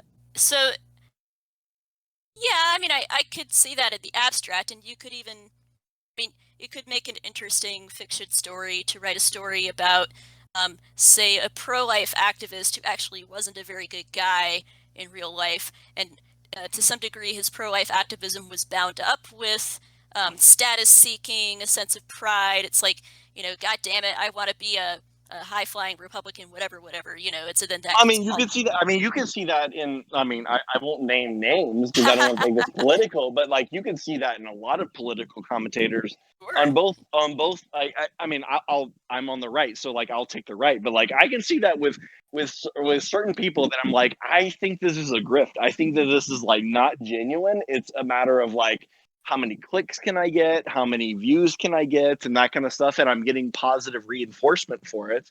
And even though I'm taking the right stance, it's not actually genuine in some way. And Right. various issues like abortion or the Second Amendment or whatever. Like there's a lot of those issues. But like Sure. Yeah. So, yeah, I mean, that can be true in individual cases, but I suppose where I diverge from the Calvinist is I don't think that it has to be true in every single case necessarily. I don't think it's necessarily always true that no matter who you are, your every impulse, your every desire, your every declaration of something good has something, a bad self-interested element tainting it. I mean, even the example you gave of, well, I say that I believe murder is wrong, at least partly, like maybe 1% of me, because I don't want somebody to murder me. In fact, I don't even really think that that's true necessarily. But even if we allowed it, well, I mean, yes, in fact, I don't want to be murdered, but that's not a particularly selfish. That's not a bad thing. That's not a No, not a right, yeah. Not selfish not thing. Yeah. not wanting to be murdered is not Right. a bad And I mean, motivation. and the Yeah. guy who murdered me, it would be, on his way to hell for that. And so I'm also like, no, I don't want. I mean, a lot of when pro-lifers make their case, they'll talk also about consciences of the abortion doctors too, and how it's like damning them as well as taking an innocent life. And so, yeah, I think that's a real strain. But that could get us into a much broader Calvinist Arminian dispute. Yeah, no, no, I think that, yeah, you and I are not exactly on the same page, but I agree with you. Like the not wanting to be murdered is not a bad motivation. But you could say like something like status or fear of man or that kind of Sure. stuff. Like Yeah. you could like I could rephrase that example in such a way that I think would like illustrate the Calvinist point that like your motivations aren't pure.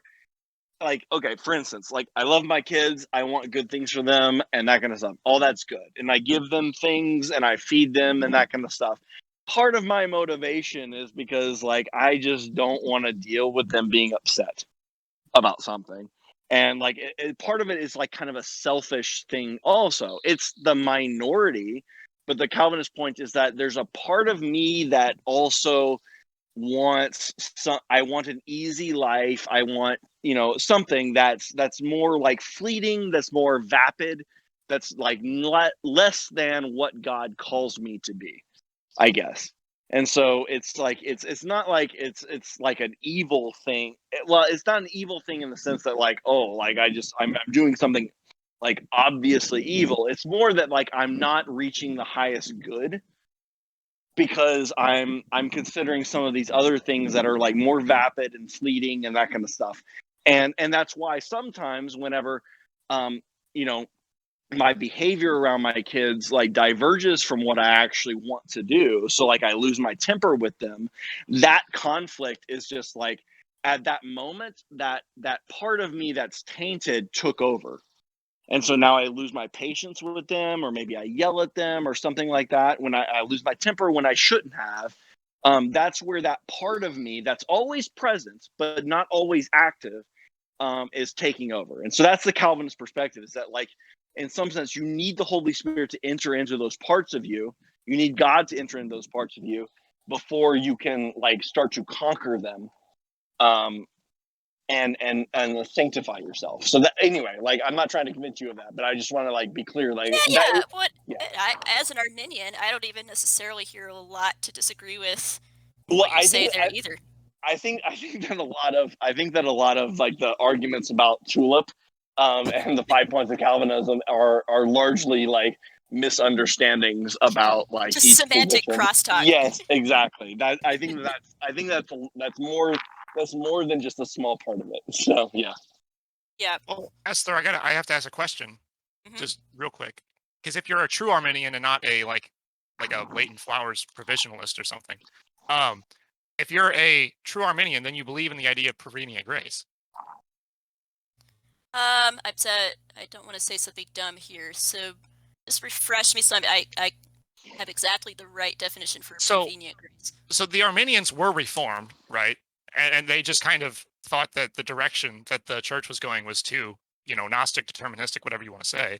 And so they came up with the idea of prevenient grace, that all men and women are provided with a prevenient grace that changes that nature of man to where now everyone can believe. It's like a halfway point. It's like God draws you, he draws everyone to him, but doesn't like pull them over the fence into the kingdom. He like sort of like opens the door and says, do you want to walk through, for every single person. So even the Arminian, the true Arminian, now if you're more Pelagian, I'm not trying to accuse you of anything, but if you were more of a Pelagian persuasion, you might say that we are all born with that ability. We don't need that prevenient grace. Or you could argue that that prevenient grace is applied at birth or something. I mean, you could make a lot of arguments, but even the Arminian traditionally would say, yes, we're all tainted by sin. What God does is he sort of takes us out of that state and puts us into a more, I'm not trying to be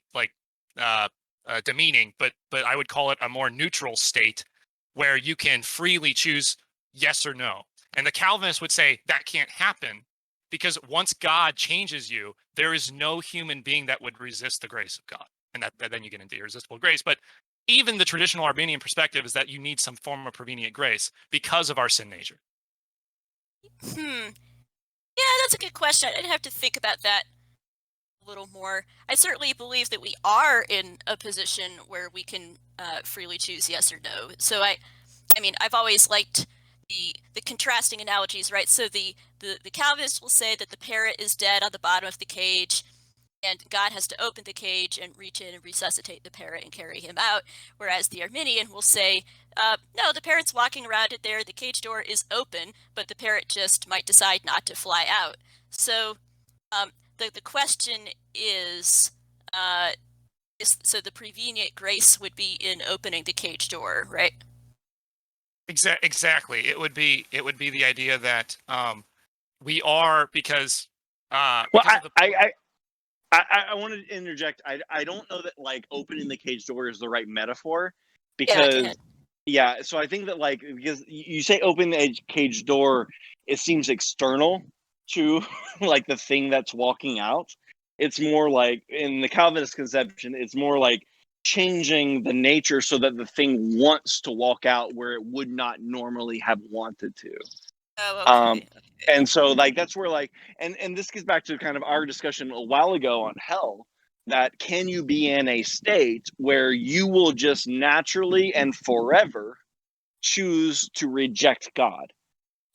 And so the Calvinist conception is like, yes, and we're all born into that. And then, then you get into Romans, and then you get into other Pauline, statements like, he who began a good work in you, will carry it on to completion until the day of Christ Jesus. So like, it's more like we're all kind of in that state, and then God decides to reveal himself and like change us in a way that we can see, hey, that door is open and I can walk through it. And so it's more like an internal change than external, like you can't do it. No, even if you wanted to, you couldn't. I just wanted to like the metaphor was bothering me. Sorry. No, that's really helpful. It's I don't often get my head into things at this level of detail. So, yeah, I guess to answer your question, Templar, I'd sort of have to think about it. I'm not exactly sure how important the difference is, though, and maybe that makes me a Pelagian. I don't know, but well, could weigh in. Yeah, I don't want to turn this into like a Calvinist debate, but That's I okay. think Yeah. I think that at some level though, part of the reason why I feel like, and this gets brought up on this server all the time, it's that your understanding of man's nature is so crucial to topics like this. Because if you think that man is inherently good, for example, which there was a recent poll, I don't know, several years ago, that like most evangelicals think that man is inherently good, which is kind of like just mind blowing. But Quote if you think unquote evangelicals. Yeah, I yeah, hate the way that evangelical gets. Anyway, yeah, continue. but the idea that man is inherently good is pretty well refuted in my book, by scripture. I think that that's pretty well refuted. And so what the Arminians did after Calvin sort of came up with his theology, and they tried to say that, look, what Calvin's saying is that we don't make a choice. And so they said, well, we also recognize the fact, though, that Calvin was right about the state of man, or that he interpreted scripture correctly, that man is fallen and they will reject God without some intervention.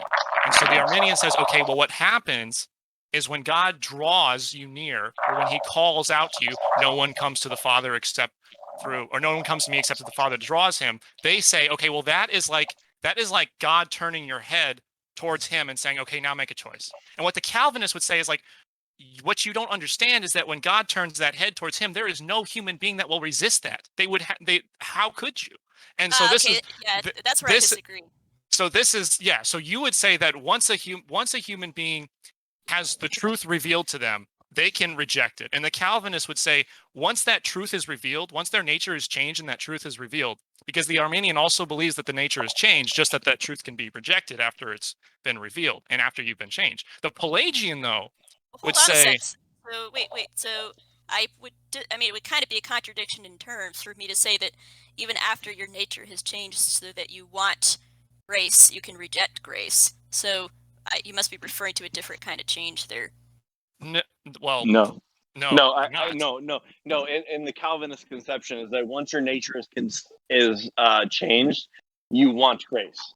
Well, right, but what I think what I'm that's the very point issue for me, right? No, That, I think that irresistible grace is actually the sticking point between Arminians and Calvinists.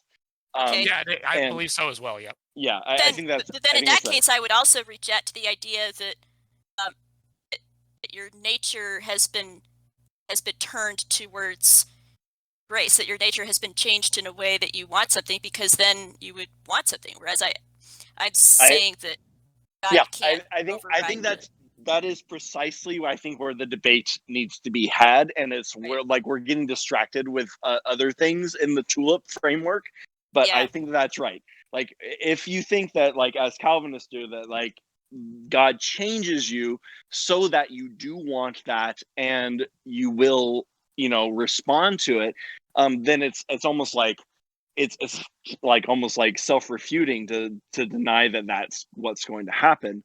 At the same time, do you think that that's what actually happens, right? Yeah, okay. And so I see. yeah. Yep. So I agree with you 100%. Yeah. So I think it's a separate debate, but that is actually I think where the actual everyone gets unconditional election and total depravity is where everyone focuses, but I actually think irresistible grace is more the proper dispute area that should be focused on to see where we differ. So right, and so then to try and connect this back to the topic, I think Templar has been kind of trying to push, and we're sort of pushing back. I think he's been sort of pushing that this is connected to how much of a point you think Holland has in the debate, whereas I don't think this is a Calvinist Arminian thing necessarily, because I mean, look at us here. I'm an Arminian, you're a Calvinist, and we're both. no, I think yeah. I mean, I think that Paul's saying or actually no, it's James, saying well, even the demons believe and shudder. Right. Mm-hmm. So I think that you can actually perceive moral truths or truths more broadly, such that there's a creator God and that kind of thing, and still reject him. And still suppress that truth and unrighteousness and that kind of stuff. So I don't think that Tom Holland has a point there, because I think that you can actually perceive some of these things and still reject them, even though you perceive them. And so that's where I don't think that he's right there. And I also don't think that his argument that just because I can point to other cultures that disagree, and I don't have empirical proof in some kind of weird sense that this is wrong, therefore it's not objective and it's just a construct. And, outside of theology, it doesn't make sense. I don't believe that. I think that, no, you can see that. In the same way that I think that you can see the orderliness of nature. I don't think that the orderliness of nature, the uniformity of nature, makes sense outside of. I agree with the presuppositionalists there ontologically, that outside of a theistic, this faith that you have in the uniformity of nature, doesn't make any sense. It's not you can't support that, and yet I don't think that you're crazy for assuming it. I think that you have access to you're looking around and you're yes, nature is orderly. I don't think you can make sense of that. But I also don't think that you're crazy or unjustified in believing it either. And so that's where I think that Tom Holland is wrong. And I don't think that he's he's missing the point of what objective morality means. Right. Yeah, and I think a good analogy for this would be, suppose that a little kid has bike that he likes, and then he has an uncle who's messing with him and tells him, well, you know how that bike was made. There was this tornado, and it randomly picked up these pieces of metal and plastic and put it together. And then you came along and found it, and now you're able to ride it. But the kid kind of stares at the bike, and he goes, but it really seems like this was put together in a purposeful way. And the wisecracking uncle is like, no, on my honor, this is how the bike was made.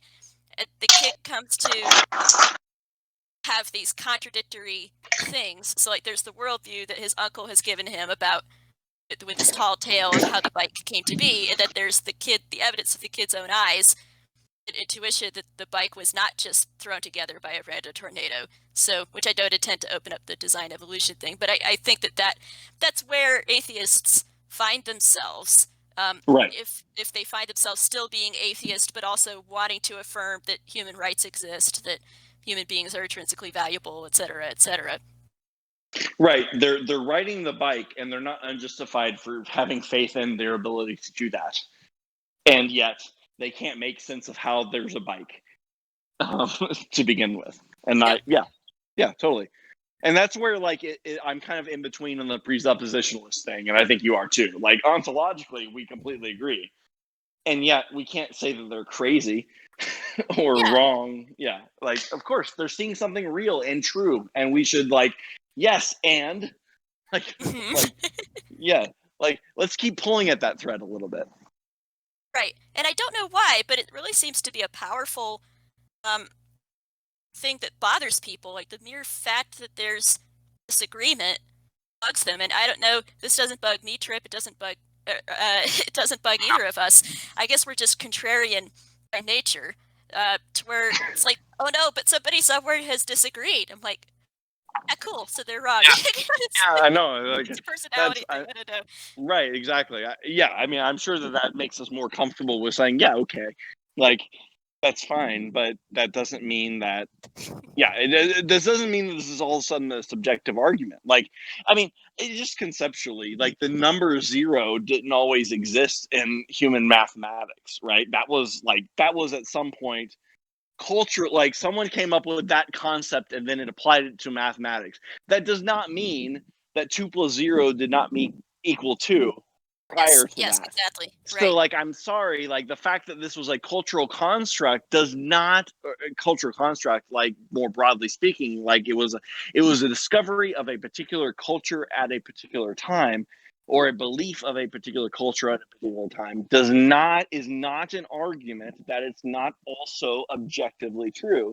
And this is, like, to bring it full circle, this is why Tom Holland is wrong on that. That is not an argument for that. He needs to do better if he's going to make that argument.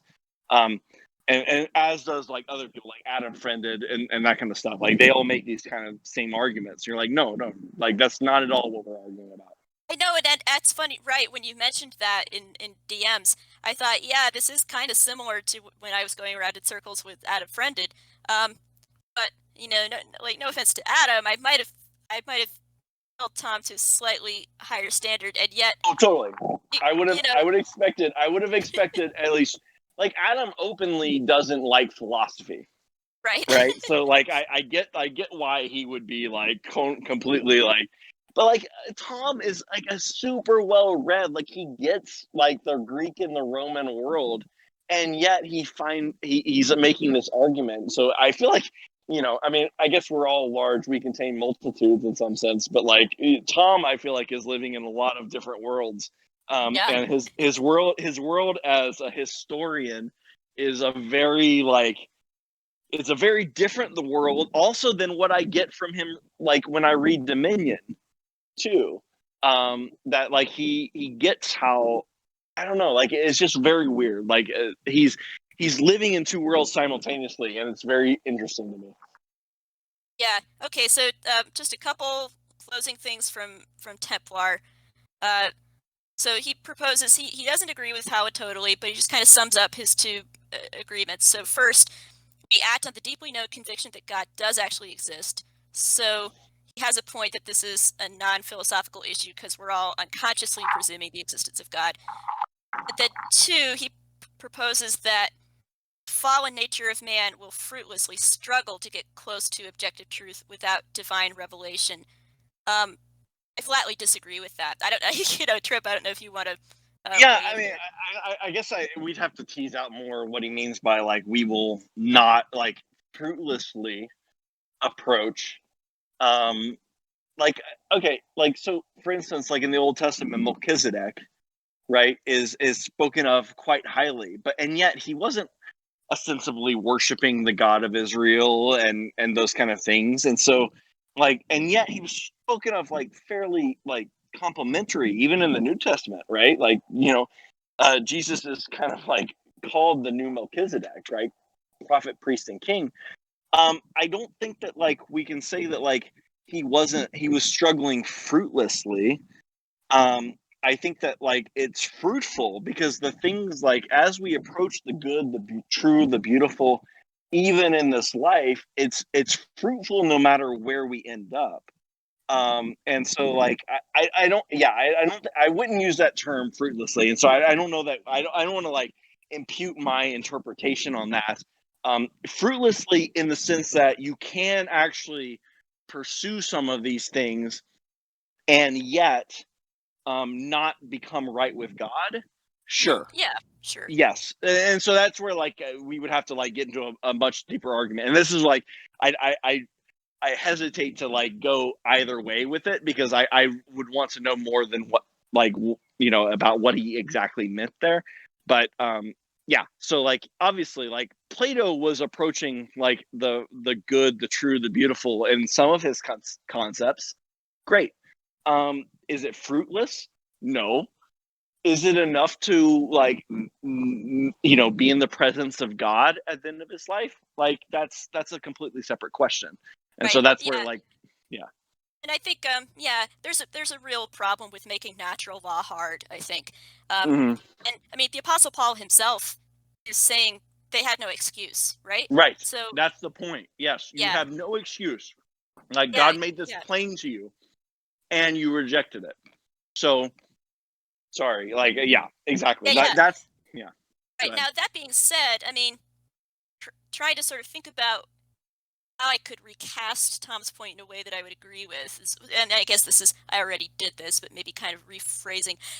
Sometimes you need a disruption to debug a culture that has, like, over time, seared its conscience on a mass scale. So here's an example that a lot of people would flip out over, but let's say the British Empire coming in and abolishing sati in Indian cultures, right? Mhm. So the Indians practiced this. It was part of their ritual. This was a good thing. Does that mean that it's difficult without divine revelation to see that it's wrong to for women to burn themselves alive? Well, no, that's not like a hard thing that you're gonna flounder around and oh gee, I'm not sure. This is really tough to see without God just coming down from heaven and revealing it to me, However, because people are bad and corrupt, you could build a culture around that and condition each other and condition your kids to grow up and think that it is okay and that that's what it means to sear your conscience, right? So Right. That's the kind of depravity that we were talking about earlier that has to be learned. right. So then you That did need yeah, yeah, so then go they ahead. did No. it did need the disruption of the British Empire just coming in and forbidding it and just saying, nope, nope, nope, nope, this is wrong. We're not going to do this. And so you could see Christianity, the church, Jesus as the ultimate disruption, right?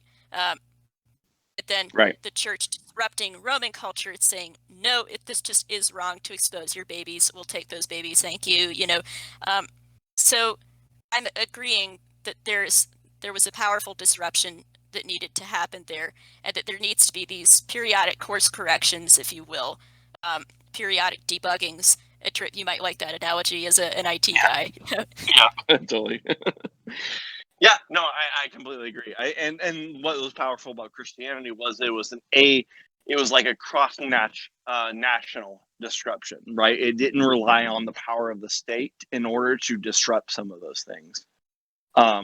Whereas like the British Empire going into India or whatever did. and like Christianity was different in the fact that like it's moving the culture whether or not like kind of at the um kind of in almost like antipathy toward the toward what the actual national government at the time wanted. Right. And I'm also significantly, because I do think Judaism tends to get lost in a lot of these discussions, which is why I'm always kind of bringing it back up. Well, the ethic is there. The Imago Dei is there already. Sure. The injunction to care for widows and orphans is there already in the Old Testament. But Or the sojourner, like you or the don't sojourner. That's actually yeah, a good point too. You do right. have care for the stranger. That's outside of even like the Israeli state, right? Like that's outside of like it's not just like, oh, leave it there for Jews who happen to be walking through your fields. It's no, it doesn't matter who they are. Don't like leave them there and leave the extra crops there for people as they sojourn through your land as well. Like that kind of ethic was there in Judaism. I think that like what Christianity made was, hey, it's a universal thing, and we need to evangelize this, which it wasn't really with in the Old Testament. There wasn't like this evangelism ethic the way that it was after Jesus. And then also, obviously, God literally becoming man gave the Imago Dei like way more like potency in terms of what that actually looked like. Right. That's exactly right. Jesus is like, a new command I give to you, and he's saying to go into all the world. So we're not just going to live this out as an example among ourselves. We're going to go out and impose it on everyone else in a way, Right. but we're still insisting, no, everyone, you need to. And this is where like I and Tom Holland like kind of was like, okay, and he acknowledged that like he can understand us doing this as Christians, right? Because I was like that is part of our ethic. That is what Jesus commanded us to do. And so like he's like, I can understand it as a Christian, but not as a philosopher. I'm like, well, I mean, but if Christianity is true, like, what do you expect me as a philosopher to do? Is this not philosophically true also? Yeah, I think it exactly. is. All Of truth course is it God's is. truth. Yes, exactly. And that's where like, I go back to Kuiper. Like, there's not one single like inch of this creation that over which Christ does not claim mine. This is Exactly. mine. And I was like, yeah. So like, if our disagreement is just whether or not Christianity is true, I'm happy to have that debate. However, like, like if Christianity is true, then all of this follows, all of it, every single bit of it, all of the moral realism and objectivity and that kind of stuff, all of that follows. You can't get around it. Yeah. Okay, so Templar makes one last stab here. We could kind of move into landing the plane. How about this? Since everyone can't be Plato or Sam Harris, why is Sam Harris the standard of... Anyway, people need divine revelation to consistently, over time, approach objective truth. And this is what Christianity provided for the West. Definitive claims of divine truth, Christ, divine truth incarnate. Closer, Yeah, I mean, well, it goes back to your point earlier, is that like you need disruption sometimes. Right. Like you need a clearer picture. Like I'm like certainly as a Calvinist, not saying that we see all of the pictures. I'm standing outside in the Okanagan Valley in eastern Washington right now, looking out on mountains. Like my eyesight's not 20/20, and yet I see the mountains, right? And so like sometimes like you need a disruption in order to see things a little bit more clearly. If I put on glasses, I might see it a little bit more clearly and crisply and exactly and that kind of stuff. And so this is, we can wrap this up on Lewis. Like this was the point of Lewis talking about the Tao or the way or whatever we want to, like all the ways that he described it. He's like, listen, there is no society, there's no civilization that values cowardice. Right. Not one, not a single one. Right. And you're like, oh, well, Jesus, like, no, he wasn't cowardly. It was actually bravery in the face of violence. Right. Like that. There's no society that values that. And why? why is that? So like even those societies that we might find the most depraved, like the ones that are sacrificing children, right, to the gods and that kind of stuff, even they did not value cowardice, right? They valued like there's their cardinal virtues and cardinal vices, and that is like nigh universal, right? Yes. Yeah, exactly. And so like we need to recognize that like we don't see clearly, and I'm good with that from a Calvinist perspective. I'm tainted in some way. I'm not seeing exactly clearly. I do not have a God's eye view of anything, even morality, but that doesn't mean that I'm not seeing the hills across the way from me right now.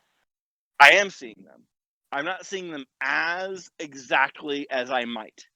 And sometimes that takes a disruption. And, in the case of Jesus coming, that was like the major disruption in human history that allowed me to see it even more crisply than we could prior to that. I think that's an awesome place to wind up on. Thank you, everybody, for participating. I know this was short notice, but I think we wound up having a really good crew and great questions. And can't wait for this to go up on PVK's channel. And if he comes back, I can't wait to see what he thinks of it. And thank you, Rick, also for throwing this together so last minute.